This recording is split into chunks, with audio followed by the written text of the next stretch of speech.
السلام علیکم حاضرین، میں رئیس اعظم حیدی کولکتہ انڈیا سے فضائل رمضان پیش کر رہا ہوں۔ اے میرے بندو، مجھ سے مانگو، میری عزت کی قسم، میرے جلال کی قسم، آج کے اپنے اس اجتماع میں مجھ سے اپنی آخرت کے بارے میں جو سوال کرو گے عطا کروں گا، اور دنیا کے بارے میں جو سوال کرو گے اس میں تمہاری مصلحت پر نظر رکھوں گا۔ میری عزت کی قسم، جب تک تم میرا خیال رکھو گے میں تمہاری لغزشوں پر ستاری کرتا رہوں گا اور ان کو چھپاتا رہوں گا۔ میری عزت کی قسم اور میرے جلال کی قسم،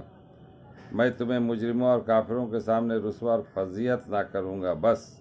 اب بخشے بخشائے اپنے گھروں کو لوٹ جاؤ، تم نے مجھے راضی کر دیا اور میں تم سے راضی ہو گیا۔ پس فرشتے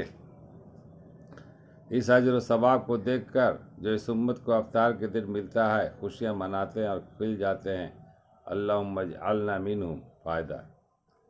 اس حدیث کے اکثر مضامین میں رسالہ کے گزشتہ اوراق میں بیان ہو چکا، البتہ چند امور قابل غور ہے، جن میں سب سے اول اور اہم تو یہ ہے کہ بہت سے محروم رمضان کی مغفرت عامہ سے بھی مستثنیٰ تھے، جیسا کہ پہلی روایت میں معلوم ہو چکا، اور وہ عید کی اس مغفرت عامہ میں سے بھی مستثنیٰ کر دیے گئے ہیں، جن میں سے آپس کے لڑنے والے اور والدین کی نافرمانی کرنے والے بھی ہیں۔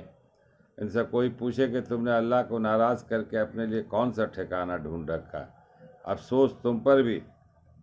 اور تمہاری اس عزت پر بھی جس کا حاصل کرنے کے غلط خیال میں تم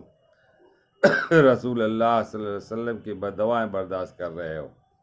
جبریل کی بددعائیں اٹھا رہے ہو اور اللہ کی رحمت و مغفرت عامہ سے بھی نکالے جا رہے ہو۔ میں پوچھتا ہوں کہ آج تم نے اپنے مقابل کو زک دے دی، اپنی مونچھ اونچی کر ہی لی، وہ کتنے دن تمہارے ساتھ رہ سکتے؟ جبکہ اللہ کا پیارا رسول تمہارے اوپر لعنت کر رہا ہے، اللہ کا مقرب فرشتہ تمہاری ہلاکت کی بددعا دے رہا ہے، اللہ جل شانہ تمہیں اپنی مغفرت اور رحمت سے نکال رہے ہیں۔ اللہ کے واسطے سوچو اور بس کرو۔ صبح کا بھٹکا شام کو گھر آ جائے تو کچھ نہیں گیا، آج وقت ہے اور تلافی ممکن، اور کل جب ایسے حاکم کی پیشی میں جانا ہے جہاں نہ عزت و وجاہت کی پوچھ، نہ مال و متاع کا رامت،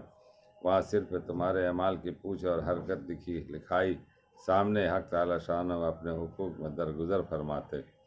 مربندوں کے آپس کے حقوق میں بغیر بدلہ دیے نہیں چھوڑتے۔ نبی کریم صلی اللہ علیہ وسلم کا ارشاد ہے کہ مفلس میری امت میں وہ شخص ہے کہ قیامت کے دن نیک اعمال کے ساتھ آوے اور نماز روزہ صدقہ سب ہی کچھ لاوے، لیکن کسی کو گالی دے رکھی، کسی کو تہمت لگا دی تھی، کسی کو مار پیٹ کی تھی، بس یہ سب دعوے دار آویں گے اور اس کے نیک اعمال میں ان حرکتوں کا بدلہ وصول کر لیں گے، اور جب اس کے پاس نیک اعمال ختم ہو جائیں گے تو اپنی برائیاں ان حرکتوں کے بدلے میں اس پر ڈالتے رہیں گے، اور پھر اس انبار کی بدولت وہ جہنم رسید ہوگا، اور اپنی کثرت اعمال کے باوجود